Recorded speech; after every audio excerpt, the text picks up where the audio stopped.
మన ఛానల్ నిత్య, ఇంకా తర్వాత పేరేంటి, రాజు గారు, మణికుమార్, ఇంకా మధు, మీ అందరికి కూడా happy new year, happy new year, మళ్ళీ ఒకసారి హ్యాపీ న్యూ ఇయర్.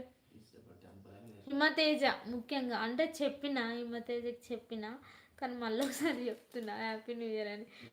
మళ్ళీ చెప్పలేంలే, ఇంకా ఈరోజు ఒక్కరోజు happy new year. Thank you Madhu, thank you so much. గల్లీ గేమర్ గారు హాయ్ అంట నిత్య. ఎక్కడి నుంచి వస్తున్నారు గల్లీ గేమర్ పేరు? What is your good name? Madhu. కిలకిల కిటకిట తలుపులు, కిటాయి తలుపులు ఎంత మూసినా తెరిచిన చప్పుడు కావు ఏమిటివి? కిటకిట తలుపులు కండ్రెప్పలు కిటాయి తలుపులు ఎంత మూసిన. ఆహా